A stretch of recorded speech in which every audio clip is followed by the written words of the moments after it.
ఈరోజు నెల్లూరులో 51వ డివిజన్లో భవిష్యత్తు గ్యారంటీ కార్యక్రమాన్ని మొదలుపెట్టాం. అయితే ఇక్కడ ఈ ఏరియాదైతే మేము తిరుగుతున్నామో అది ఎక్కువగా షాపులు ఉన్నాయి. ఇప్పటికే కొన్ని షాపులు తిరిగాం.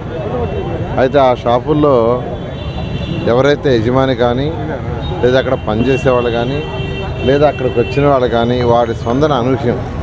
వాళ్ళు డైరెక్ట్గా చెప్పేస్తున్నారు. ఆ షాపులో ఎంటర్ అయ్యే ముందే,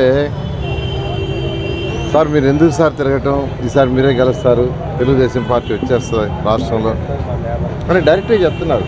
నిజంగా అంత డైరెక్ట్గా వాళ్ళు చెప్తున్నారంటే నిజంగా ప్రజల్లో ఎంత వ్యతిరేకత ఈ ప్రభుత్వం మీద ఉందో ప్రతి ఒక్కరు అర్థం చేసుకోవచ్చు. జనరల్గా ఓటర్ తిరిగి నమస్కారం పెట్టి మాకు ఓటేయండి అంటే సరేనండి అంటారు. ఇప్పుడు స్పందన రాలేదు. అసలు అడగకముందే వాళ్ళు అంత డైరెక్ట్గా చెప్తున్నారంటే వాళ్ళు ఎంత విసిగిపోయారు. వ్యాపారస్తులు ఎప్పుడు కూడా ప్రపంచంలో, ఇక్కడే కాదు ప్రపంచంలో అయినా, మన దేశంలో అయినా, మన రాష్ట్రంలో అయినా, మన జిల్లాలో అయినా, మన టౌన్లో అయినా వ్యాపారస్తులు సక్రమంగా చేసుకోవాలంటే ప్రశాంతమైన వాతావరణం ఉండాలి. ప్రశాంతమైన వాతావరణం ఉన్నప్పుడే వాళ్ళ వ్యాపారాలు వృద్ధి చెందుతాయి. వాతావరణం ప్రశాంతంగా ఉంటేనే అక్కడికి వచ్చి కొనుక్కునేవాళ్ళు అవన్నీ ఉంటాయి. ఎప్పుడైతే వాతావరణం ప్రశాంతంగా ఉండదో, కరోనా వచ్చింది, ప్రశాంతమైన వాతావరణం కాదు, బయటికి రాల మనుషులు.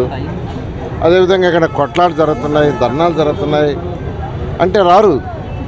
ధర్నాలు కొట్లాట జరుగుతున్నాయంటే ప్రజలు బయటికి రానప్పుడు వ్యాపారస్తుల యొక్క బిజినెస్ దెబ్బతింటుంది. అదేవిధంగా వ్యాపారస్తులను బెదిరించడం, మీ బిల్డింగ్ బాగా కొడతాం, నువ్వు వాళ్ళతో మాట్లాడితే వీళ్ళతో మాట్లాడినా మీ బిల్డింగ్ బాగా కొడతాం, టీడీపీ వాళ్ళతో మాట్లాడకూడదు, ఇలా బెదిరించకూడదు. ఇది ప్రజాస్వామ్యంలో ఉన్నాం.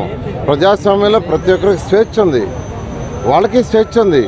వాళ్ళు ఏ పార్టీని అనుసరించదలుచుకుంటే ఆ పార్టీని అనుసరిస్తారు.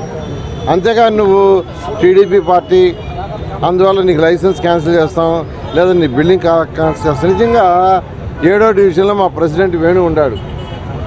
ఆ వేణు షాప్ని క్లోజ్ చేశారు. ఏమంటే పార్టీలో వచ్చారు, వాడు చార్లందుకు షాప్ క్లోజ్ చేశారు. వాడింది ఒకడు అమ్ముకుంటాడు, చిన్న వ్యాపారస్తుడు. సరే ఆ క్లోజ్ చేసిన హెల్త్ ఆఫీసర్కి ఫోన్ చేస్తే ఫోన్ ఎత్తలా. నేనే అప్పుడు హెల్త్ ఆఫీసర్ని అపాయింట్ చేసింది. ఫోన్ ఇచ్చి పంపిస్తే నేను ఇప్పుడు మాట్లాడి అర్థం చేసుకోమనండి, సార్ని అర్థం చేసుకోమనండి. ఇంకేం మాట్లాడతాం? అలా ఉంది పరిపాలన ఈరోజు. సార్ని అర్థం చేసుకోమనండి. ఇంకా లాభం లేదని నేను హైకోర్టులో స్టే చేస్తే ఓపెన్ చేసుకున్నాడు. ఇలా ఎంతమంది తెచ్చుకోగలరు హైకోర్టుకు పోయిస్తే? ఇది కరెక్ట్ కాదు. ప్రజలందరూ విసిగిపోయారు. ఖచ్చితంగా వ్యాపారస్తులు వాళ్ళ వ్యాపారాలు చేసుకోవాలన్నా, ఇండస్ట్రీలు ఈ రాష్ట్రం, ఈ జిల్లా, ఈ టౌన్కి రావాలన్నా ఖచ్చితంగా వాళ్ళ యొక్క వాక్చాతుర్యానికి కానీ, వాళ్ళ యొక్క స్వేచ్ఛగా మాట్లాడటానికి కానీ, స్వేచ్ఛగా చెప్పుకోవడానికి కావాలా. ఖచ్చితంగా 2024లో తెలుగుదేశం ప్రభుత్వం వస్తుంది. ప్రతి వ్యాపారస్తుడు, ప్రతి ఇండస్ట్రీ వాళ్ళు స్వేచ్ఛగా వాళ్ళ వ్యాపారాలు చేసుకునేటట్టుగా మేము 2014 నుంచి 19లో ఎలా వాళ్ళకి ఫుల్ ఫ్రీడమ్ ఇచ్చామో ఆ విధంగా చేయడం జరుగుతుంది. Thank you.